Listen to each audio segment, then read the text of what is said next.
this weekend, I want you to honor our guest speaker. He is on our board of directors. His name's Brother Joe McGee.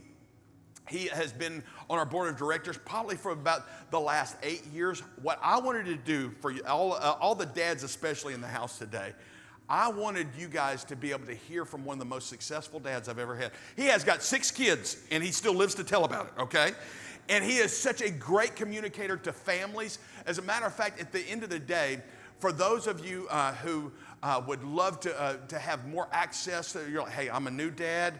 I'm not really sure. They've written a book called God Knows How to Raise Your Kids Even If You Don't. Okay? And so I want to give you access to all their stuff that's online. But Coastal Church, would you join me? Stand and welcome to this pulpit one of our board of directors, overseers, Brother Joe McGee. Come on, give it up for him. I feel no pressure. Thank you. Thank you. Good morning. You can be seated. Well, God bless Alabama. Well, got a couple of you in here. My dad was a big Alabama fan, except the third weekend in October when they played Tennessee. Now, my dad was a huge Tennessee fan, had a scholarship there, and liked the Big Orange. But for 10 years, Tennessee lost that third weekend in October, and my dad would lose his salvation. I'm not kidding, because we could only get it on the car radio, so we'd go out in the parking lot and turn on the car radio and hear the game. And so Dad he'd talk to Jesus a lot. And then he'd have to go to church on Sunday morning, get right with God again. But thank God we sort of corrected a little bit. So anyhow, I drove my dad nuts when I was a kid because I was very curious. We grew up in the country. My dad had 12 brothers and sisters, so did my father-in-law, so big families, and people would ask us when I was in the Army, said, and they found out I had that big family, they'd ask, said, are you Catholic? I said, what? Are you Catholic? I said, no. Are you Mormon? I said, what? Are you Mormon? No. What are you? We're backslidden Baptists. Well, how come you had so many kids? Well, we lived in a 400-acre farm in East Tennessee. You had kids to put them to work. It was manual labor. So my grandmother got married when she was 15, had her first baby before she turned 16, and she dropped 12 in a row. And that's just what we did. We thought we were normal. It wasn't until I left Dacton and moved to Chattanooga with my dad that we realized, well, we're not normal. We're different. But I loved a big family, so I realized when I got married, I want a big family. I want a ton of kids. I want a bunch of them. And I want somebody to take me to dinner on Sunday. I want somebody to send me on a cruise and buy me a Winnebago. And people think I'm joking. I'm not. I told you interview any of my adult kids, all my kids. I tell my kids, don't you ever buy anything from me that fits in a box. I can go to Walmart by myself. You buy me something, better be a new truck or a cruise going somewhere. And I've got one pickup and 2 cruises out of the deal. And they'll tell me every day, we're saving up. Big Winnebago, I want the big one. I want the big one. And so if you don't put a demand on them, they won't do it. And so you got to tell them what you want. So anyhow, when I was a kid, we lived way out in the country, and stars and I would be amazed. So that 400-acre farm, now we'd sit outside, and I just missed so many. And so I asked Dad one night, I said, hey, how big's God? He said, what? How big's God? Well, he's big. Well, I mean, how big? Well, he's just big, son. Well, how old is he? He's not old, he just is. He's what? He is, cease to be the mills, 10 Commandments. I am that I am, he is that he is. And I thought, well, that didn't make much sense. So anyhow, I basically got out of school, became an engineer, quit my job, got in the ministry, and so I did some studying on theology. So I realized it's a big place. We live in the Milky Way galaxy. Now, the Milky Way galaxy is one of billions of galaxies. We're just one, the Milky Way galaxy. And we are about 200,000 light years from one side of the Milky Way galaxy to the other. Now, when I say a light year, you have to understand, you got to kind of put that in perspective. Light travels at 186,000 miles a second. 186,000 miles a second. There's nothing that measures that. How fast light? 186,000 miles a second. Well, if it goes that far in a second, how far does it go in an hour? and in a day.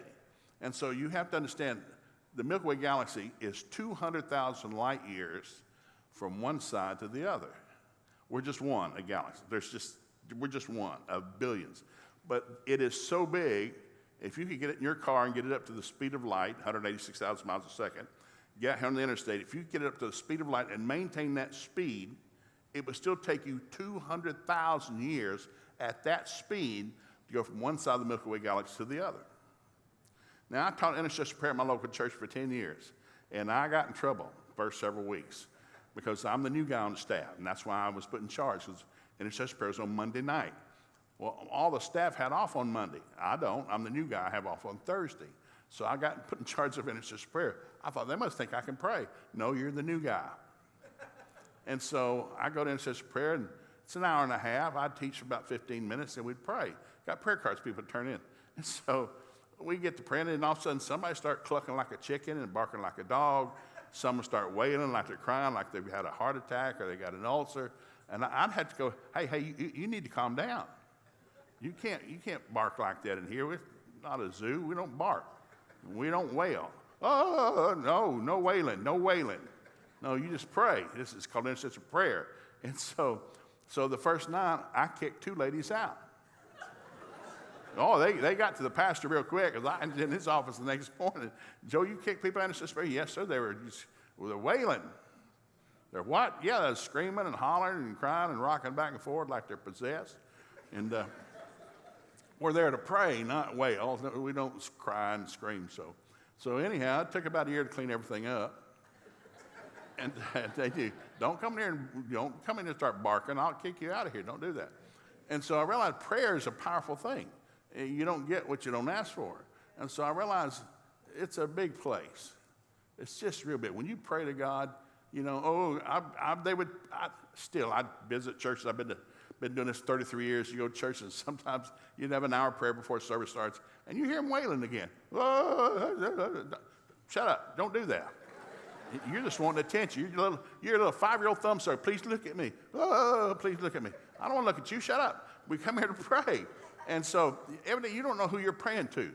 God made the universe. It's still expanding. It's still expanding. NASA's proved that. It's still growing. And it's a big, big, big place. It's bigger than Texas. So when you pray to God, you don't have to wail or squall or bawl. The Bible says God knows what you need before you ask. He just needs you to ask. And so I thought, well, that's probably a good idea. So I'm having my own kids now, and I'm trying to teach them right, and I want them to know what's right. And so I'm trying to be a good father. I think I'm a good father. So it's a Thursday night. Dinner's done. 6 kids at the house. Everybody's calm. Got their homework. Most everybody's bathed. So my 3rd daughter, Corey, comes up to us and said, Dad, I got a problem. What is it, babe? We'll take care of it. What is it? Well, I got a science fair project due. Well, babe, we'll take care of it. We'll get you something. No, you don't understand. It's due tomorrow. I'm not making this story up. I said, what? It's due tomorrow. And you just now telling me? Well, I forgot about it. The teacher has been reminding you there's not some on the blackboard somewhere? Well, I just forgot about it. Well, babe, you're going to make an F. I can't make an F. They'll kick me off the ball team. Well, you're going to get one in this because you don't have time to do a science fair project. So my wife gets involved because that's why God made women. God looked at me and said, you need help. And he made a woman. Yes, he did. And so my wife said, so you got to go to town and go to Walmart and find her a science fair project. But I've been to Walmart 1,000 times. There's no aisle for science fair projects. They don't sell them. So I'm getting, and we live way out in the country, so I get the kid in the suburban, and I'm yelling, what in the world? And then we'd pray a while. I'm praying in tongues, and I'd scream a while. And I'd pray in tongues, and I'd scream a while. So we get halfway into town, we pass a little 7-Eleven, that old nasty country store, and I just pulled in. My daughter said, what are you doing? We're going to get a science fair project at the 7-Eleven. Because Walmart doesn't have one. I've been there. They don't have them either, so we're going to have to use our faith, whatever we're doing. So come on, get out here. So I knew the guy bought gas there all the time. So, hey, Joe, hey, Frank, how you doing? We look for science fair project. Just give me a minute. And so I'm looking. They just have 2 little aisles. So I saw a bag of cotton balls, 200 cotton balls. So grab that. I saw a big box of matches. Get that. They had 70 kinds of hairspray, which haven't sold in over 2 or 3 years. The colors wore off the outside of the bottle. I said, Corey, grab all 7 bottles of hairspray. And so we go home, we got on the back porch, and I had a big piece of plywood. And I said, okay, we got this Elmer's glue, and we're going to glue 7 rows of cotton balls. So the first row, we're going to spray with this first hairspray. I had a stopwatch. I'm going to strike it. You see how long it burns. Struck a match, lit it, and it went. If you ever run out of lighter fluid, white rain works real good. I mean, real good. And so we did all 7 brands of hairspray, wrote a thing on a piece of poster board, and we turned it in. She made a C. God bless her, she made a C. Could have made an F, but we thank God we made a C. She stayed on the ball team. Life's about solving problems. The Bible said, blessed are the peacemakers, they should be called the children of God. Well, another translation says it this way, blessed are the problem solvers, they should be called the children of God. When I got married, I didn't realize I became the head problem solver. I'm not the head of my family, I'm the head fix-it guy. You want to do what I do because I'm the head. No, you're not, you're the head servant. The Bible says you're the head servant, guys. We're the head servant. It's an upside-down pyramid. We're there to serve. And so I used to tell all my kids when they were looking for a spouse, you need to understand something. When you're looking for a spouse, you're looking for somebody to serve. Because I had 5 daughters and a son. So all my daughters said, you want somebody that's going to serve you. So if he takes you out to dinner and you have to split the check, you don't want him. Really, you don't want him. If he doesn't hold the door open for you when you get out, you don't want him. He's already bad. He doesn't know how to serve. You don't want, so you want somebody that's going to serve you. Because I tell people, marriage is a funeral. Hallmark has the cards all wrong. It should say, I'm so sorry I heard you got married. Yes, that's right. Because you got to die at that ceremony. And it's a funeral. And it should say, I'm so sorry I heard you got married. Yes, I did. And so you want to find somebody you want to spend the rest of your life serving. Good days and bad, right and wrong, money, no money. What are you going to do? I'm going to serve this person. I'm going to make this person want to suck the lips off my face. They'll never find anybody better than me. Now, my wife Angel's on the front row. She's the love of my life. I love you, sugar. And so I have never, and we've been married 7 years. I've never picked a restaurant. I've never picked a car. I've never bought a house. I don't pick nothing. Angel picks everything. She picks where we're going on vacation, how long we stay. I don't pick nothing because we fought about it in the first couple of months. Where we want to go eat? Wherever you want to eat. Well, what are you in the mood for? Food. I like food. I'll eat anything, especially fried. If it's fried, I'll eat it all. And so I learned early, my second marriage, we don't fight over nothing because I don't pick nothing. I want Angel to pick because I'm here to serve Angel. Now, am I perfect? No. We've had about 3 major run-ins in 7 years of marriage where it got nasty. And if Angel, she gets mad, she never yells, never raises her voice. She'll just throw her hand out. That means go to your office. So all 3 times, I've gone to my office in my house, and I'll be sitting there within 30 minutes. Every time Angel will come in the door, Joe, I need to apologize. No, you don't, babe. Come here, sit in my lap. Come here. Let's kiss for a while. Let's just pucker up. Let's kiss. Because I hold no ill will against the love of my life. And I tell people, I don't care how bald I get, how fat I get, this woman's going to want to suck the lips off my face because nobody's going to love this woman better than me. Nobody. And so, Merry Christmas. And so all men ought to realize it's Father's Day. What's your job? My job is to give my life away. I'm trying to find someone to give my life away to. My wife, my kids, I'm going to do everything it takes. So all of our kids, all of it, Angel's 2 kids, my 6 kids, all went to college. All of them went to private school, went to college, graduated, married all, paid for the wedding, bought their car, fixed their crooked teeth. Ho, ho, ho. Merry Christmas. But I told mine, now once you get married, that's it. No more nothing. The Bible says parents let for the children, then children let for the parents. You owe me now. Good measure, pressed down, shaken together, running over, you owe me. And I'll chase you down. So my oldest daughter got married. She's a college professor. She got married, and she hadn't called for several weeks. And my wife said, well, how she's doing? She's fine. She hadn't called. She's doing real good. Well, they lived in a gated community because her husband makes big money. He's a smart guy, made big money, bought their first car, the BMW he ordered from Germany. And so I don't live in a gated community. I live in the country. And so I said, well, why she hadn't called? She's happy. She's not calling. She's happy. And so I finally called my daughter that evening and said, hey, you need to call your mama. Just talk to her about 3 minutes. She just wants to make sure you're okay. I said, okay. Well, she didn't. So on Friday, I called her and said, babe, let me tell you what I'm going to do. I have off the next 2 weeks. For the next 2 weeks, I'm not going to bathe or shave. I'm not making this up. I'm not going to bathe or shave. I'm going to get as skanky as I can get. And 2 weeks from now, I'm going to crawl into your gated community. And I'm going to go to your house, and I'm going to put a pup tent up on your front yard, and I'm going to build a fire on that manicured lawn. And I'm going to call the Tulsa World and have them come out and interview me. Sir, is there a problem? Yeah, this is my daughter. She's abandoned me. You think I'm joking? She showed up for dinner that afternoon. And I told my kids, when you come to my house to eat, you bring food. Now, this is for somebody who needs to hear this. Today, my kids come to my house, you bring food, and you leave the leftovers with me. I fed you my whole life. I'm not feeding you anymore. It's your turn. It's your turn. Get out of the refrigerator. There's nothing in there that belongs to you. That's all my stuff. You can't drink my ginger ale. That's my ginger ale. Bring your own ginger ale. I'm trying to help somebody. Somebody's listening. Most of you are laughing, but somebody's listening like, we need to do that. Yes, you do. You need to train them up. Children are a gift from God. Our job is to train them up and give them back to God. It's not permanent. What is this? Well, it's a gift from God. Look at a little nasty thing. That's just burping and pooping. It's a gift. We should model to train it up and give it back to him, not make it a permanent resident. So I'm trying to give him back. And so, well, that takes a lot of time because not everybody matures at age 18. Some people don't mature until 50. I got some good friends of mine. One, he's like 45 before he finally got, but he's great kid, and lived in the basement all those years, but he's great. And so he's a gift. So every family's different. Every family's different. So there are 3 things every man's responsible to do. Now I'll make this is an 8-hour sermon. I'm going to give you in about 5 minutes. Men have 3 jobs. Ephesians 5:25. Husbands, love your wife like Christ loved the church and gave himself for it. What's your job? Love your wife. What? My job's to love my wife.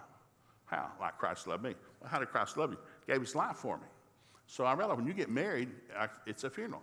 Well, I'm trying to find a woman I want to spend the rest of my life, give my life away to. That's what I want to do. And so love's an expensive word. And it's a 4-letter word, but it's very expensive. You tell somebody I love you, get out your checkbook, your 401k, your bass boat, your rod and reel, your pickup truck, everything you own and pile it on the table. Hey, sugar, I love you. Because if love's not costing you something, it's not love. For God so loved the world, he gave everything to love us with no guarantee we would love him back. So love's a great thing, but it's a one-way deal. I'm not going to love you if you love me. I'm going to love you regardless whether you love me or not. You're going to want to kiss me big time. I promise it. People think you're joking. No, I'm very serious. You sow and you reap. And so I'm going to be a lover. That's what I'm going to be. Well, I'm also a leader. 1 Corinthians 11:3 is God is the head of Christ. Christ over the man. Man's over the woman. Woman's over the children. Children over the dog. Dog's over the cat. Cat's over the mouse. Mouse over the cheese. Cheese over the cracker. The pecking order in the kingdom of God. It's in the Bible. But the word head is the word source, not dictator. Jesus said, if you've seen me, you've seen my Father. If you've heard me, you heard my Father. I and my Father are one. Jesus turned to the mankind and says, man, without me, you can't do a thing, but with me, all things are possible. A man's turning to his wife and said, honey, what do you want? I'm either going to write a check for it or start believing God for it. I'm your source. I'm not your dictator. I'm not going to tell you what to do. God does that. I'm here to serve you. And if we would do that, marriages would look a whole lot better. Wow. People ask you a lot more questions. How come your spouse always kiss you? Because I'm real good. I'm real good. You're laughing. I'm very serious. And then 1 Timothy 5:8, we are providers. Any man that does not provide for his family is worse than an infidel. He is one who's denied the faith. My job is to financially take care of my family. And that changes, you know. When we were first married, it didn't cost nothing. It's like, man, both of us have jobs. We're working, going to Florida on vacation, buying new cars.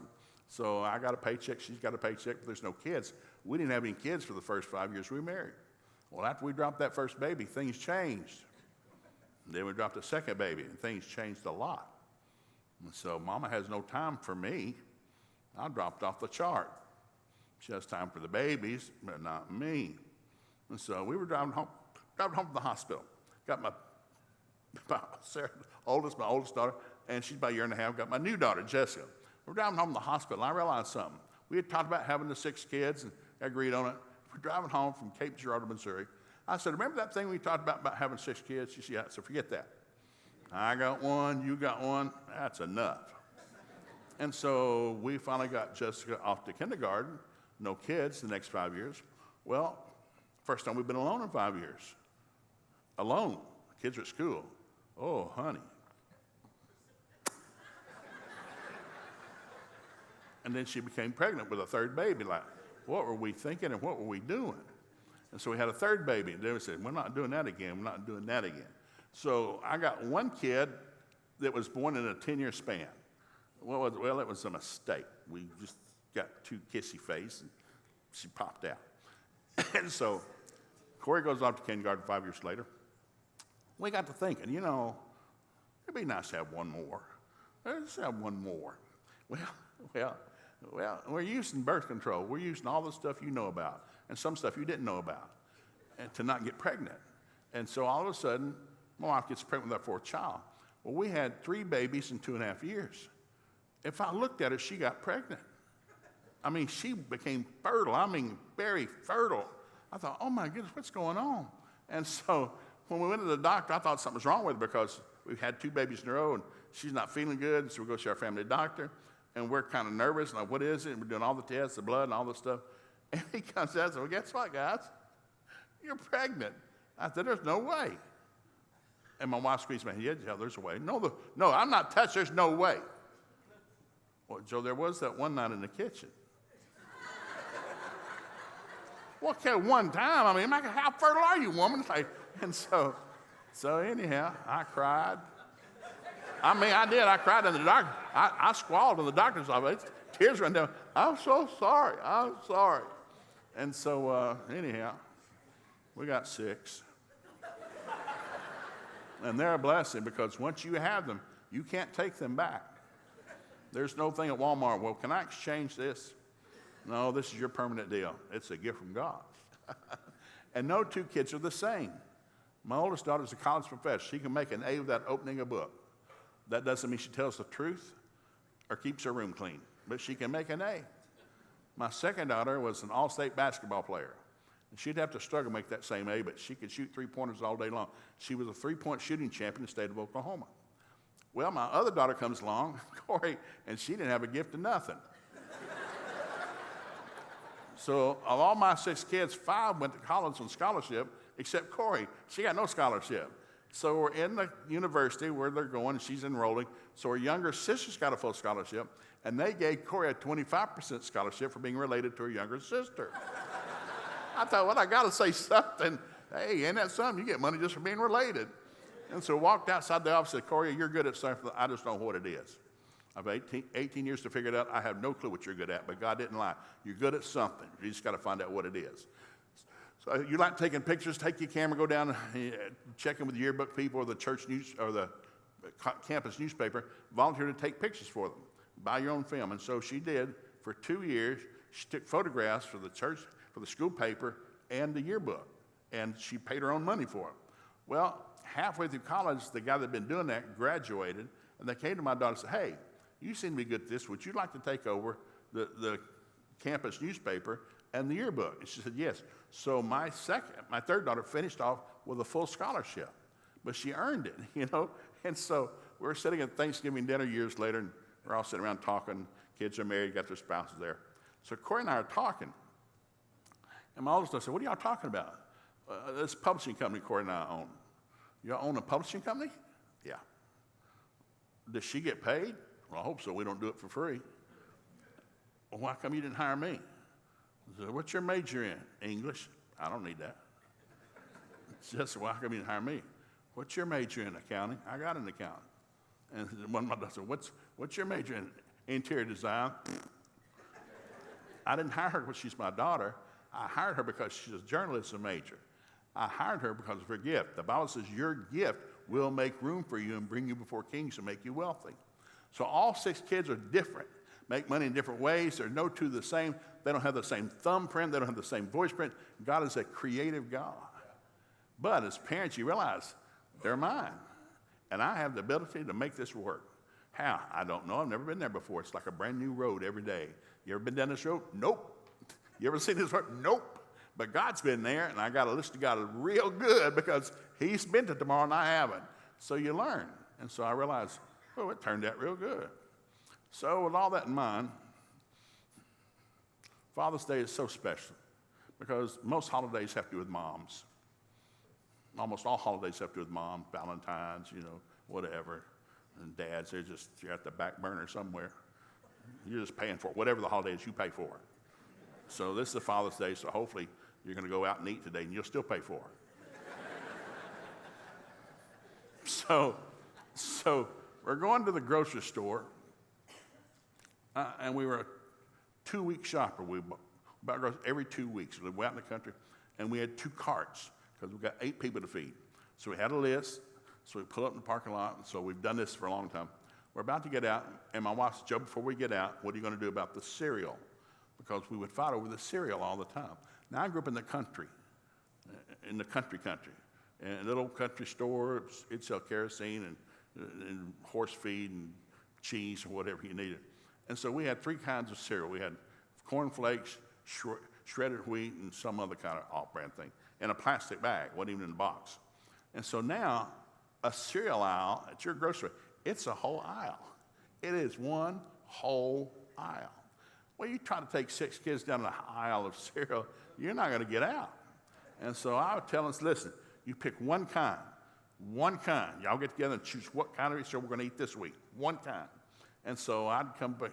We'd be shopping, so we get the cereal out. Every kid's hugging a $5 box of cereal. No, put it back. We're going to eat cornmeal or shredded wheat forever. I like oatmeal anyhow. We're going to eat oatmeal till Jesus comes. Put it back. Get the oatmeal.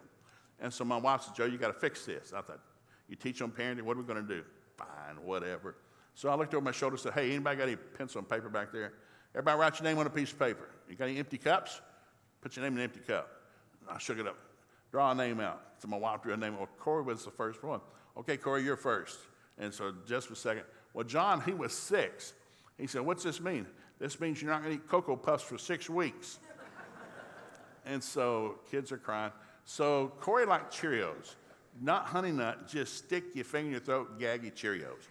So we're checking out. Corey's got that big box of Cheerios, hugging that big box, and 2 of my younger kids are crying. I said, what's wrong with you?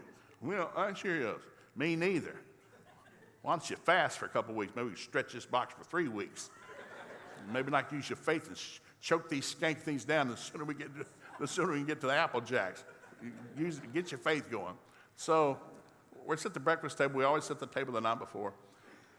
We're at the table, and I got a boy. I got a male. He's me. John's come to the table, and he's got his own bowl.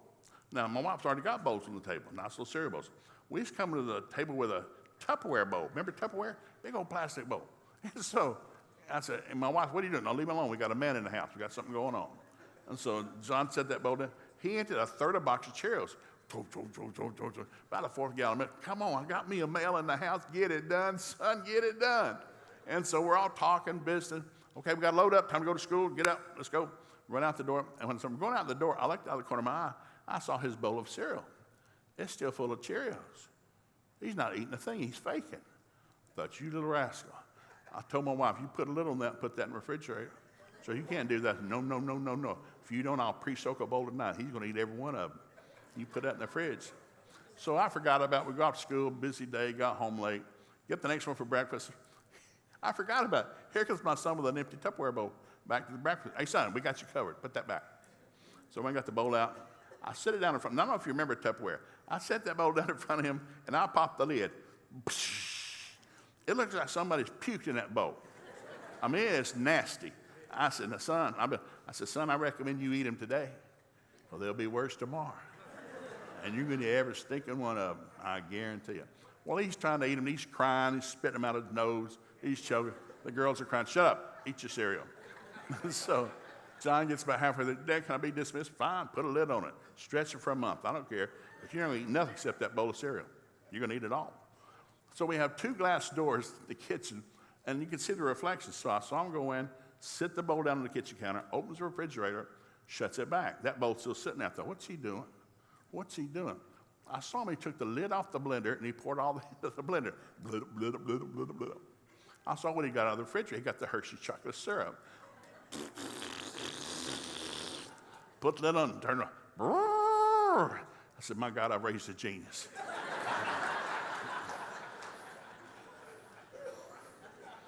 Gentlemen, your job today, whatever you are, how long you've been married, how many kids you got, if it's your third marriage, your first marriage, your job is to solve problems. It is your God-given right to solve problems. So whenever something goes wrong, oh, dear God, keep it to yourself. Well, here's another opportunity to show off. I get to fix another problem, because that's all we do. We solve problems all of our life, and it will never end. When do we ever get to? No, you're going to be doing this till Jesus comes. The day the trumpet sounds, you'll have fixed the leaky faucet. You'll change their flat tire. You give somebody $10 for lunch because they lost their money. You get to solve problems. We are the problem-solving people of this planet, and it's an honor to do that. So when you leave today, think about that. Now, ladies, don't quote a thing you heard. Because there'll be people in the fire if we get in the car. Did you hear what he said? Don't quote him. Ladies, don't quote a thing you heard. You keep your mouth shut. You just smile at him. Because he'll do what's right. Because I've had people get in the fire. Well, you're just doing it because the preacher said so. Well, sure he is. Keep your mouth shut and let him do it. Because he'll change. Men change because they hear about something different. Like, I've been there. So we live in the greatest day of human history. We live in the greatest time of human history. It's the last days when God's Spirit is poured out without measure. Our sons and daughters are going to dream dreams and have visions. If I could have asked God at the beginning of time, son, when would you like to be born? Well, Lord, would you let me be born in the last days when your Spirit's poured out without measure? Our sons and daughters are going to prophesy and dream dreams and have visions. I'd like to be born in the last days. For whatever reason, God has allowed me to do that. I don't want to waste time griping and thumb sucking and complaining and bad stuff. I want to be a problem solver, not a problem maker. Amen.